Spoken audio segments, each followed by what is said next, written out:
Salve galera, eu sou o Dan Falter e agora é hora de a gente fazer a análise mais aprofundada de As Brumas de Avalon. Então, vamos lá para a parte 2?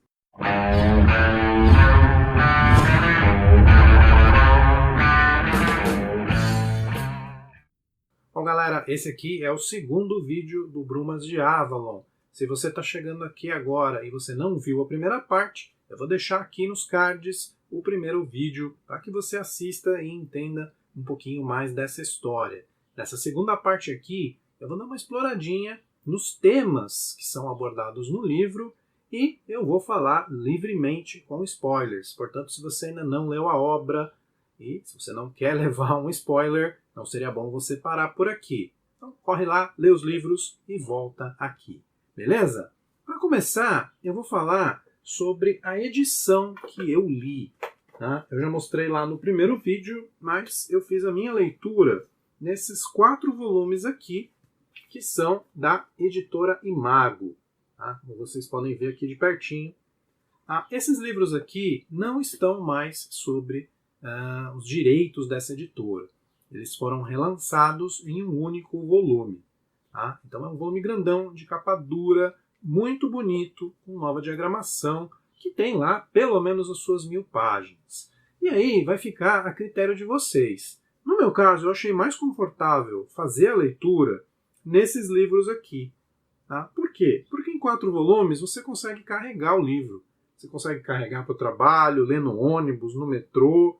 Você não fica preso com um tijolo de 1 quilo na sua bolsa. A desvantagem dessa versão é a diagramação. Tá? Espero que esteja dando para vocês verem aqui que o livro é com páginas brancas e letra bem pequenininha. Então não é uma leitura muito confortável. Mas aí cabe a você escolher se você prefere em 4 volumes ou se você prefere o volume grandão.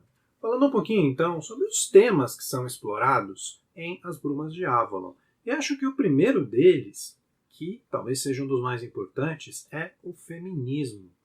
Tá? Esse livro ele mostra a visão de várias mulheres daqueles acontecimentos, que nos são normalmente mostrados pela visão dos homens. Então, os homens eram os reis, eles eram os conselheiros, eles eram os soldados, e o papel das mulheres era, pelo menos em outras versões dessa história, secundários. Mas aqui a Marion Zimmer Bradley coloca as mulheres em primeiro plano. É claro que elas não têm como serem as líderes exatamente desse mundo, já que esse papel cabia sim aos homens, cabia ao rei. Elas também não vão para as batalhas, mas elas fazem muitas coisas, elas têm um papel muito importante. Tá? E isso é mostrado através de diferentes formas. A gente não tem aqui, de forma nenhuma, um livro panfletário. Tá? E isso é muito interessante. A Marion mostra que o papel da mulher pode ser vários papéis. Você não tem um papel único. Depende muito da vontade daquelas mulheres. Então a gente começa com a Igraine, que é uma mulher que, por ser bonita, acaba sendo usada como moeda de troca para a realização de alguns casamentos. Tá? E a Igraine acaba tendo um primeiro casamento totalmente infeliz, do qual ela tem a Morgana, e um segundo casamento que, a princípio, é por amor. Porém, a Igraine, após ter o Arthur, acaba se sentindo culpada por ter tido essas relações e ela acaba se convertendo ao cristianismo, ela acaba renegando a visão, renegando a religião antiga e termina os seus dias em um convento. E não há nada de mal nisso, já que isso é uma escolha dela. Então, o que houve de mal, a gente pode ver ali, o que a autora nos quis mostrar é que ela acaba sendo usada no começo, mas no final da sua história, ela obtém essa liberdade de fazer o que ela quer. E se o que ela quer é se tornar freira, que assim seja.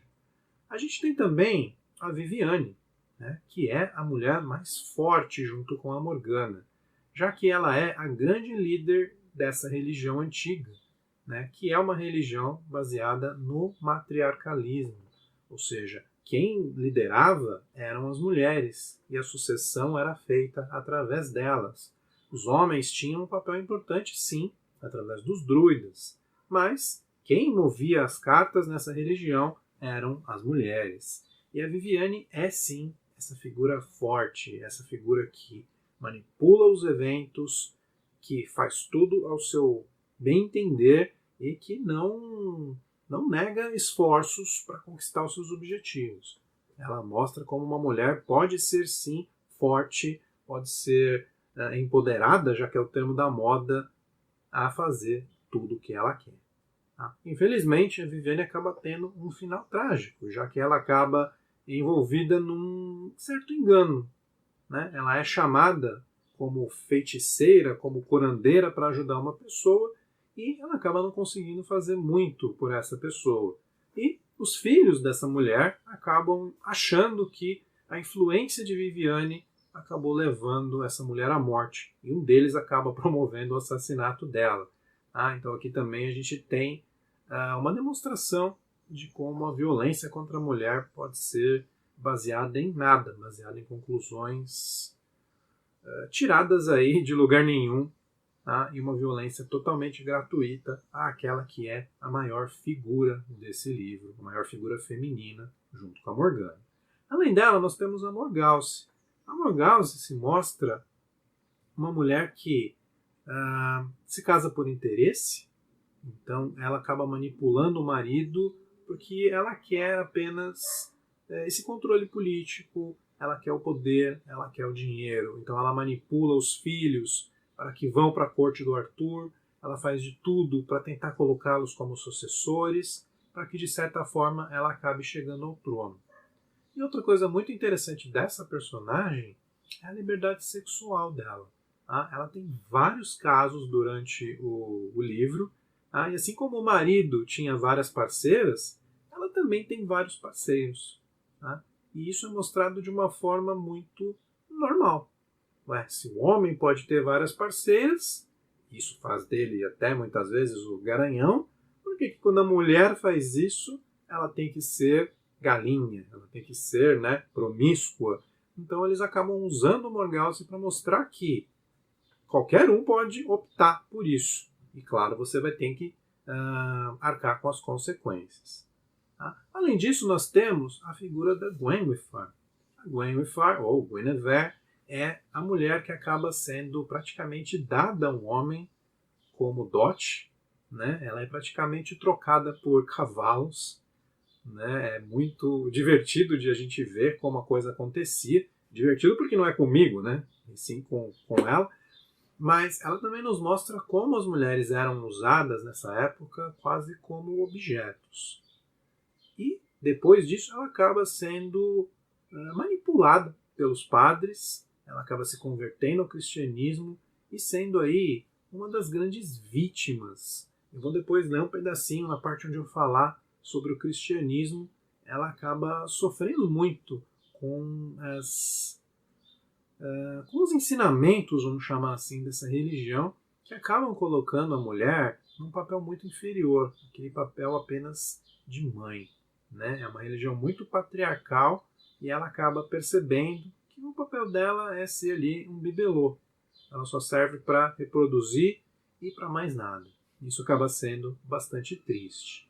E claro, a gente não pode falar das mulheres desse livro sem deixar a mais importante de todas, que é a Morgana. A Morgana é uma mulher que vai quebrar todas as barreiras aí. Apesar de ela ter sido muito manipulada, sim, pela Viviane, ela acaba tendo um filho do próprio meio-irmão, o que, para algumas culturas, é considerado incesto, ou seja, um enorme pecado. E ela então acaba tendo que esconder isso, acaba tendo que abdicar da criação desse filho, não porque ela ache que fez algo errado, mas porque a nova sociedade que está chegando coloca isso como algo errado. Ela nem mesmo sabia que estava tendo esse sexo com o Arthur, já que os dois acabam sendo enganados em um ritual. Eles estão usando máscaras, eles estão sob a influência de substâncias, e é muito bem mostrado como a Morgana é uma pessoa que vai ignorar todos os limites que se colocam contra as mulheres, tá? Dentro do possível para aquela sociedade. Tá? Então, para você pegar essa parte feminista do livro, você tem que ler com atenção. Porque, mais uma vez, como eu disse, ele não é panfletário, ele não vai ficar com aquelas frasezinhas assim, veja, eu sou Morgana, eu faço o que eu quero porque eu sou mulher. Não, isso vai estar escrito nas entrelinhas, de uma forma muito interessante. A Marion é muito talentosa, então ela vai conseguir explorar esse lado feminino, essas coisas de matriarcado, patriarcado, direitos e deveres da mulher, reprodução, maternidade, tudo de uma forma muito sutil. Tá? E isso é um ponto altíssimo do livro, um ponto que vale muito a pena. Se você não leu ainda, leia e preste atenção nesses detalhes. Bom, a outra parte que vai permear Brumas de Avalon é a discussão religiosa. Tá? Se você é cristão, se você é de alguma religião de vertente cristã e você é um pouco sensível a esse tema, eu recomendo que você não leia esse livro. Tá? Porque pode ser que você fique um pouco chateado pela forma como a Marion vai explorar essa crença religiosa. Se você tem a mente um pouquinho mais aberta, ou se você não é cristão, então você pode ler tranquilo, mas já vou avisando aqui que há uma crítica bastante forte. Não necessariamente à crença cristã, mas principalmente ao modus operandi católico, que depois viria a fazer aí uma grande destruição na Europa. Então a gente também pode ver com essa outra lente. Tá? Isso vai ser mostrado, a princípio, na forma como o cristianismo é apresentado àquele povo. Então, a gente tem que imaginar que as populações que viviam ali na Grã-Bretanha seguiam uma infinidade de religiões antigas, que hoje são conhecidas como pagãs. E a gente tem umas referências razoáveis dessas religiões no que hoje é conhecido como cultura celta. Quando os romanos chegam, eles trazem essa nova crença, a crença cristã. E a principal diferença, a principal coisa que vai pegar é a crença no Deus único. Então, se você entende, se você conhece a crença cristã, você sabe que para eles só existe um Deus, né? Jesus Cristo, o Espírito Santo, e que esse é um Deus essencialmente masculino. Tá? E aqui a gente já tem dois problemas. Tá? Primeiro, porque os pagãos tinham várias divindades e a religião específica que a Morgana e a Viviane seguem, eles não se referem a Deus no masculino, mas a deusa, por ser uma religião matriarcal. Então aqui nós temos um choque muito grande entre essas duas crenças. E o que a Marion vai criticar é a postura desses padres, de dizer que apenas a crença deles é correta e que todas as outras crenças são obras demoníacas e que precisam ser exterminadas, precisam ser varridas e esquecidas. Tá? Mas durante a obra a gente vai vendo que a Marion, entre aspas, prega que Deus é Deus, não importa a forma como você o veja. Cada um pode ver esse Deus, segundo a autora, de uma forma. Eu separei algumas passagens aqui para mostrar para vocês. Veja só uma delas que diz: o importante é o que acontece na alma do homem, e não se ele é cristão, pagão ou druida. Então aqui a Marion deixa bem claro que ela não está preocupada com qual é a bandeira religiosa que se está usando, mas a boa intenção. Claro que isso é colocado em forma de crítica. Vamos a outra passagem aqui. Talvez não exista Deus, nem qualquer dos deuses em que as pessoas acreditam. Talvez seja tudo uma grande mentira dos padres, para que possam dizer à humanidade o que fazer, o que não fazer, no que acreditar, dar ordens até mesmo ao rei. Então aqui a Marion já pega um pouquinho mais pesado, tá? Mostrando que em termos de religião, muitas vezes nós nos baseamos em crenças. A gente acredita que a divindade seja dessa forma, daquela forma, nos baseamos em algumas escrituras, coisas do tipo, mas que no fundo, ninguém tem muita certeza, né? Apesar de cada um acreditar ali fielmente no seu lado da coisa. E que seria legal se todo mundo pudesse se respeitar um pouquinho e até duvidar um pouco da própria crença. Ah, então, mais uma vez, ela coloca isso como uma crítica. Vou separar aqui mais um pedacinho que mistura a parte feminista com a parte religiosa. Tá? Como mostra como essa religião patriarcal é mal vista na visão dela. Veja só.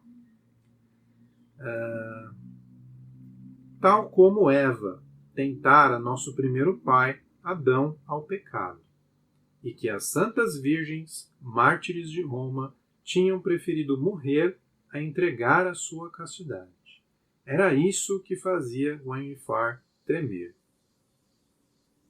Então, como a gente pode ver, Guan Yifar muitas vezes se sente culpada por ser mulher. Porque essa nova religião que está sendo mostrada a ela coloca a mulher como uma criatura do pecado, como uma criatura que só serve para tentar o homem, como uma criatura que só serve para ser mãe, como a Virgem Maria, que conseguiu ser mãe sem precisar recorrer ao pecado do sexo.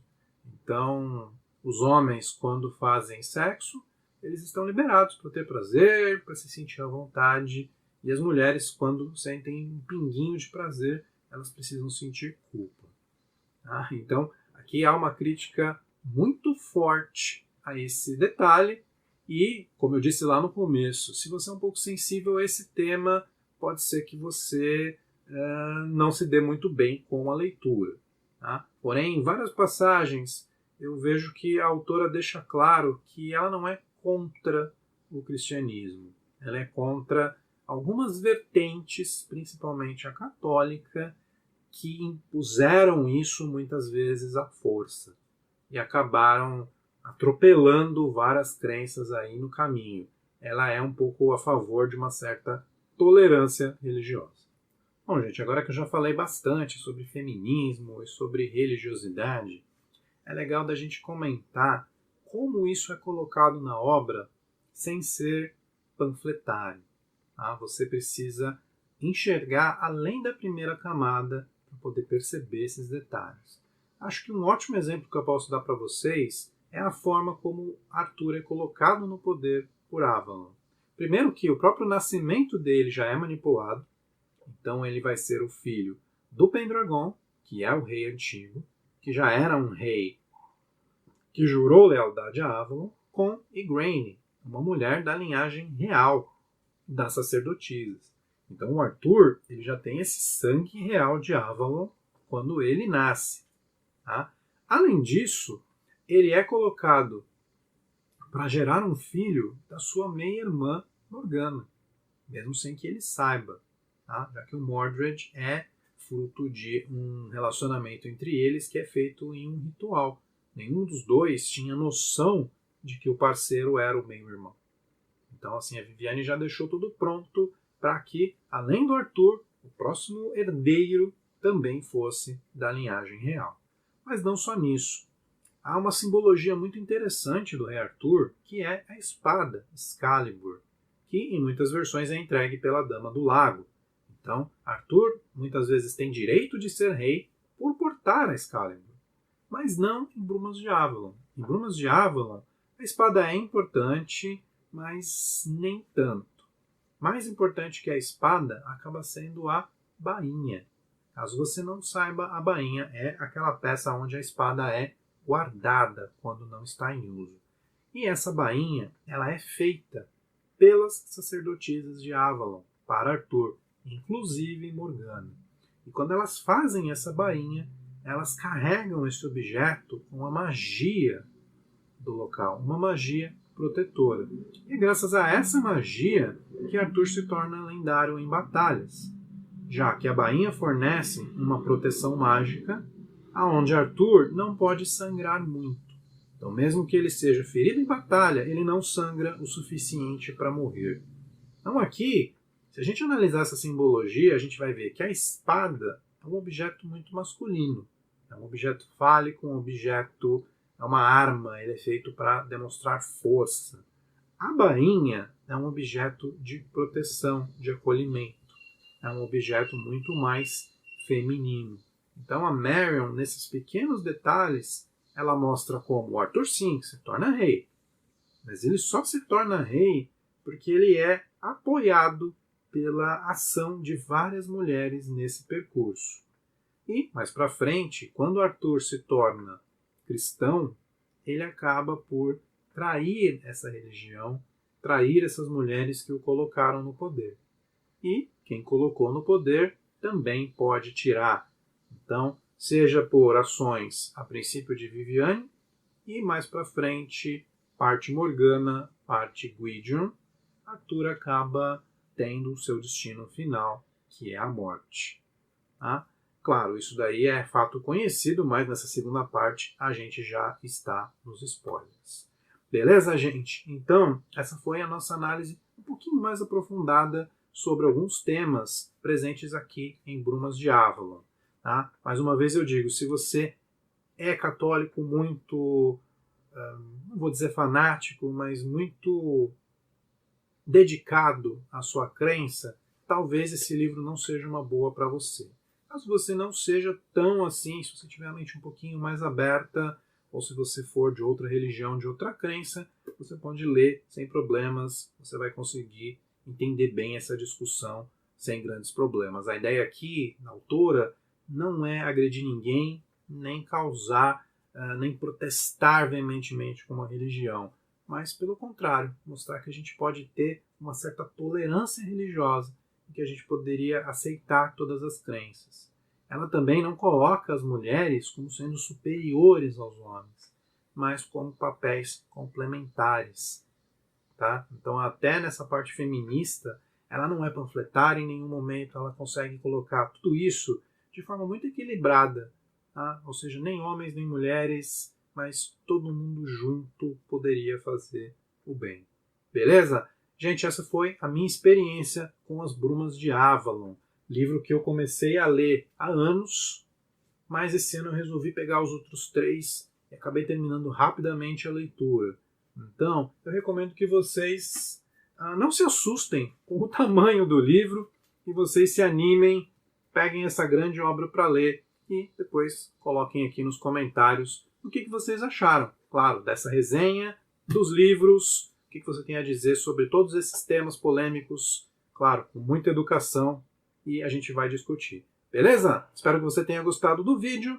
Não se esqueça de inscrever-se no canal, porque isso é muito importante para ajudar o canal a crescer, e dar sua curtida, porque isso impulsiona o vídeo.